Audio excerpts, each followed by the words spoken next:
అనేక హామీలు ఇచ్చి అధికారంలోకి వచ్చిన కూటమి ప్రభుత్వం ప్రజలను మోసం చేసిందని వైసీపీ ఎస్టీ సెల్ రాష్ట్ర కార్యదర్శి నాగేంద్ర నాయక్ చౌహాన్ తీవ్ర విమర్శలు చేశారు.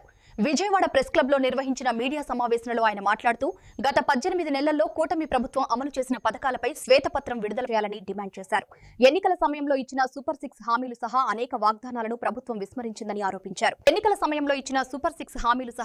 వాగ్దానాలను ప్రభుత్వం విస్మరించిందని ఆరోపించారు.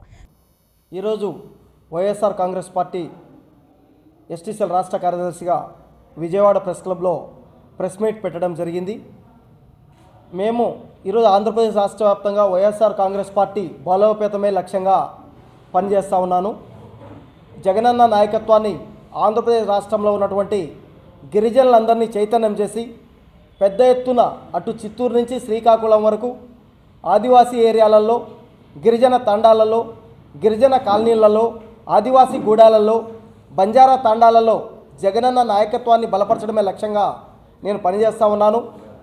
అలాగే ఆంధ్రప్రదేశ్ రాష్ట్రానికి 2024 ఎన్నికల్లో హామీలు ఇచ్చి ఈరోజు సూపర్ 6 అని చెప్పి ప్రవేశపెట్టి సూపర్ 6ను తుంగలో తొక్కి ఈరోజు చంద్రబాబు నాయుడు గారు పాలన కొనసాగిస్తూ ఉన్నారు. ముఖ్యమంత్రి గారు ఆనాడు ఎన్నికల మేనిఫెస్టోలో ఆంధ్రప్రదేశ్ రాష్ట్రంలో ఉన్నటువంటి ప్రధానంగా 1 కోటి మంది నిరుద్యోగ యువతకు ప్రతి నెల నిరుద్యోగ భృతి 3,000 రూపాయలు ఇస్తానని అన్న మాట వాస్తవమా కాదా అని చెప్పి నేను అడుగుతా ఉన్నాను. మరి 3,000 రూపాయలు నిరుద్యోగ భృతి ఇస్తానని చెప్పి 1 కోటి మంది నిరుద్యోగ యువతను మోసం చేసింది చంద్రబాబు నాయుడు గారు కాదా అని చెప్పి అడుగుతా ఉన్నాను. అలాగే నారా లోకేష్ గారు విద్యాశాఖ మంత్రిగా ఉన్నారు.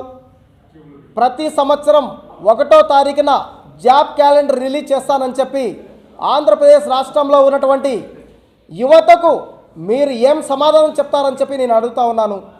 ఈరోజు దాదాపు 6వ తేదీ 7వ తేదీ ఈరోజు, మరి 1వ తేదీ పోయి 2026 వచ్చి 1వ తేదీ పోయి 7 రోజులైంది. మరి జాబ్ క్యాలెండర్ ఇప్పటి వరకు నారా లోకేష్ గారు రిలీజ్ చేయలేదు. అలాగే పవన్ కళ్యాణ్ గారు డిప్యూటీ సీఎం గారు ముఖ్యమంత్రి డిప్యూటీ సీఎం అయిన తర్వాత మా ఆదివాసీ ప్రాంతాలలో పర్యటించారు.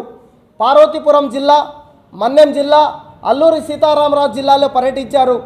అక్కడ పర్యటించి గిరిజనులకు నేను అండగా ఉంటాను, ఆదివాసీ బిడ్డలకు ఏ అవసరమైనా నేను ఉన్నానని చెప్పి ఆ రోజు మాట ఇచ్చారు.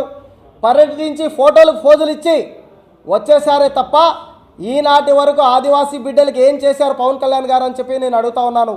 ఆదివాసీ ప్రాంతాల్లో మంచినీరు లేదు, సరైనటువంటి విద్యుత్ సౌకర్యం లేదు, సరైనటువంటి రోడ్లు లేవు.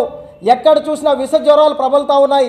నిన్నగాక మొన్న చూసినట్లయితే పార్వతీపురం, అల్లూరి సీతారామరాజు జిల్లా, మన్నెం జిల్లాలో దాదాపు కొన్ని వందల మంది విద్యార్థులకు వాంతులు విరోచనాలు అయినాయి.